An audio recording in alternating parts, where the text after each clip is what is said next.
No ano de 2020, uma pandemia que não imaginávamos ver fora da ficção ou dos livros de história mudou completamente a nossa maneira de lidar com a vida. No Brasil, uma das áreas mais afetadas pelo coronavírus foi a educação. A mudança para o ensino remoto colocou em evidência novos problemas no cenário educacional brasileiro. A falta de infraestrutura, de capacitação devida aos professores e do contato direto com os alunos são alguns dos principais exemplos da defasagem apresentada pelo modelo à distância.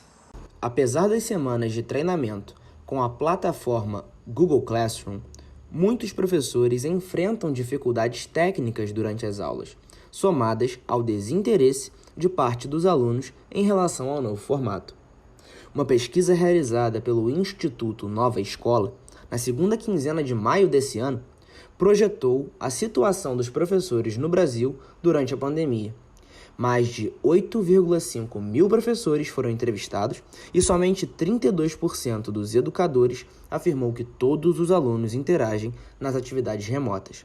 Aproximadamente 30% dos consultados avaliam o ensino como ruim ou péssimo. Para entender um pouco melhor o assunto na prática, conversamos com os professores Franciane Ferreira e Gabriel Bier.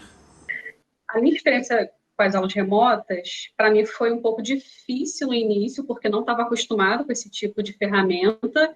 A gente que é professor da aula presencial sente essa diferença, porque o contato ali com o aluno fisicamente, aquela troca de olhar para saber comunicar, é diferente. Eles não têm vontade de abrir a câmera, a gente pergunta, eles não respondem. Não sei se é devido ao contexto, que também para eles tem uma certa dificuldade, porque eles também não foram preparados, né, falando de adolescentes especificamente, porque eu tenho exemplos de dois casos, né? Eu dei aula para alunos da faculdade, então alunos assim, maiores de idade, pessoas de mais de 30 anos, e adolescentes. Então são duas realidades. Claro que os adultos, eles eram mais focados, prestavam mais atenção, eram mais participativos, mas ainda assim, se fizer uma comparação dos dois em relação a como eles eram antes na sala de aula, é diferente e menos participativos. Os adolescentes têm muito mais dificuldade, apesar de serem pessoas que estão mais conectadas nas redes sociais, na internet, para eles a realidade da sala de aula não é muito, não teve uma boa recepção, digamos assim. Acho que justamente por estarem acostumados com a internet para um outro objetivo, né, não para os estudos. Então, eles não respondem muito, não participam, tem uma grande ausência deles. E no meu caso específico, que dou aula para a escola pública, existem outros fatores que interferiram para eles não estarem presentes. Alguns não têm boa internet, uma casa que tem um computador só para eles, então tem outros fatores também nessa questão. Porque quando a gente entrou nessa pandemia foi muito rápido, né? Então, assim, a gente não recebeu material, por exemplo, eu tive que dar aula com o computador que eu tinha, que não tinha câmera, tinha professores que não têm uma internet boa, os alunos do outro lado também não tinham, o Estado não mandou recursos de internet para ninguém, né? Então, acho que as dificuldades tecnológicas, de todos ali que são os problemas, a dificuldade tecnológica foi um grande impedimento, foi um grande empecilho, assim, para a gente ter para a gente poder chegar num nível de poder saber o que outras coisas eu deveria criticar, que outras coisas a gente deveria fazer para melhorar. Porque a gente não conseguiu passar desse nível, às vezes, do tecnológico. Tem muitos alunos que não estão acessando a internet, ou a plataforma online, e fizeram a segunda opção, que era receber a apostila em casa e depois entregar na escola a apostila, né? Então, assim, para melhorar, eu acho que a gente deveria ter recebido algum tipo de curso, ter sido preparado para isso, a gente não recebeu, ter recebido ferramentas, né? Quem dissesse que não tivesse um computador recebesse um tablet, uma internet boa, né? E os alunos também serem preparados, porque para a gente dar essa aula, os alunos também precisam estar preparados para receber essa nova forma de educação. Foi uma experiência bem estranha no início, né? Enfim, foi um processo de readaptação aí à sala de aula. O bom que deu uma segurada para a gente foi que a gente teve umas palestras antes, né, com o pessoal de alemão. Então, a gente conseguiu ter acesso a algumas ferramentas para pensar as aulas, né, tal, e não foi só um transporte, né, transplante da sala de aula física para o virtual, né? A gente já tinha umas ideias ali do que a gente poderia adaptar de material. Mas, de qualquer forma, tudo foi experimental, né? Assim, ninguém tinha tido essa experiência e eu tive turmas mais participativas e turmas menos participativas. E isso influenciou diretamente no resultado, né? A aula, para mim, é muito uma construção, né, do material, das coisas que eu trago, mas também do espaço dos alunos, para eles falarem o que eles sabem e interagirem entre si, ainda mais falando de uma aula de língua, né? Então, a interação era fundamental. E qual foi o aspecto que mais ficou comprometido nesse sentido, né? O primeiro que de maior destaque é justamente a questão da câmera, né? Que, bom, quando a gente vai para o virtual, né?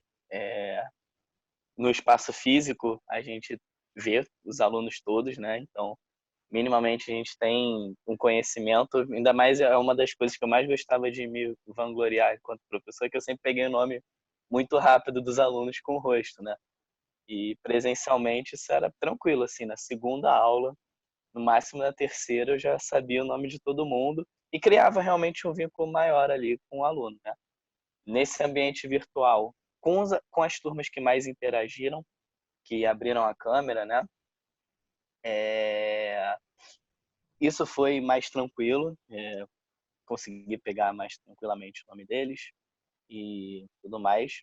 Com a turma que eles não abriram, tem aluno que, assim, a gente acabou o curso agora, sábado passado, tem aluno que eu não saberia dizer. Se passasse por mim na rua, eu não saberia quem é, sabe, a pessoa. Isso é um pouco frustrante, né, no ensino. Então, esse é o primeiro ponto, assim, né, aqueles alunos que abriam a câmera e que interagiam e participavam,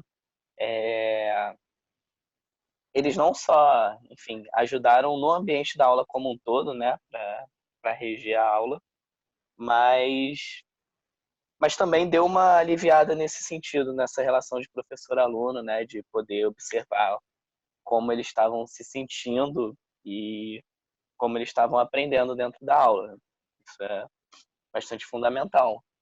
Eu cheguei muitas vezes a me sentir frustrado, triste mesmo, tipo, poxa, porque outro aspecto que foi bastante diferente é que é muito mais exaustivo montar todo o material, as aulas para o EAD do que presencial, né? Enfim, às vezes, por exemplo, eu tomo muito mais tempo preparando algumas transições, né, pelo modelo de aula que eu decidi adotar, com os slides e passando. Então, tomava muito tempo de preparação nesses aspectos técnicos que numa sala de aula eu escrever no quadro, eu jogar para eles a pergunta, né? Então, realmente era mais exaustivo montar o material. E quando isso não correspondia minimamente na aula, né, com esses problemas que a gente conversou, eu sentia uma frustração de, pô, tomei um tempão preparando isso, achei que ia ser uma parada maneira e chegou na aula e foi extremamente frustrante, assim, foi até desgastante, dava até uma sensação de repulsa, assim. Em alguns momentos, em dias mais tristes, assim, né?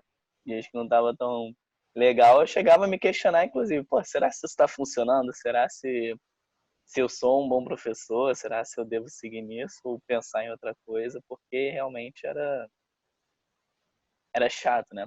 E a questão de ter duas turmas, né, distintas nesse sentido, me deixava muito, aí era uma constante mesmo, né, independente do dia, muito com uma sensação dúbia de se estava funcionando ou se não estava, se era um caminho bom esse que estava seguindo ou se eu deveria repensar, né, a minha metodologia e as abordagens que eu estava tendo lá na sala. E enfim, no final do curso agora eu passei o feedback para eles, né? Mesmo na turma que não participaram, os feedbacks acabaram sendo positivos, né? mas não deixei de ter essas sensações, né? Uma sensação de desgaste muito grande às vezes, quando as coisas não corriam bem, uma tristeza e até uma dúvida, né, quanto à minha capacidade como professor, como docente, né? Então, de fato, foi um grande desafio, né? Em momentos bastante solitários, negativos até. O novo normal nos mostra, sobretudo, a importância de se valorizar o ensino e, principalmente, o esforço dos profissionais de educação no Brasil.